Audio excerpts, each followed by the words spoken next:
What it doesn't do, this bill doesn't outlaw the Congressional Cartel that has blocked our energy production in this country.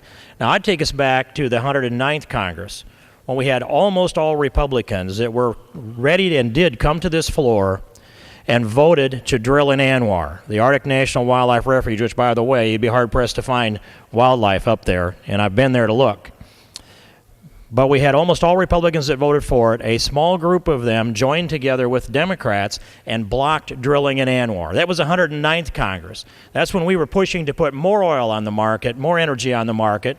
Instead of this effort, the 110th Congress is Pelosi Congress to take energy off the market. The same kind of situation prevails with drilling the Outer Continental Shelf. Well, within that definition of the Outer Continental Shelf, with the exceptions of the borders between us and Cuba, the Chinese are drilling for natural gas at 45 miles off of Key West. And we aren't willing to go out and drill the Outer Continental Shelf either off of Florida or off of California, as Mr. Lewis talked about in his presentation. Another thing that's going on is an attempt to suspend, maybe logic, but attempt to suspend the law of supply and demand. We rail away against high gas prices. We've heard that over here. I'm opposed to high gas prices, but I'm for putting more energy on the market, more BTUs into every form of energy that comes in. But instead, we intimidate and send a message. Even if this bill gets vetoed, which I believe it will, we're sending a message over to the OPEC countries that we want to litigate rather than develop our own oil supplies. We want to litigate.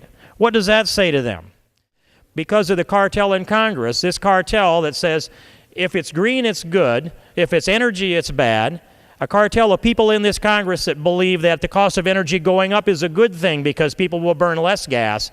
If they burn less gas, then somehow it saves the planet. You've convinced me.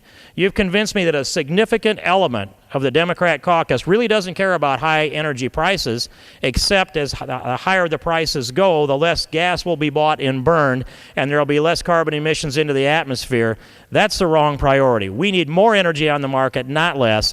We've got to grow the size of the energy pie. That pie chart that shows the 360-degree circle that's got the slices that are gas, diesel fuel, ethanol, biodiesel, solar, wind, hydroelectric, nuclear, coal, all of those, and one slice of the pie for conservation as well, Mr. Speaker. All of those things is what we need to do. More energy on the market, not less, not litigation. We need to have a vote on ANWR, and I'd challenge the majority to produce that vote so the American people can understand where they stand. I oppose this bill.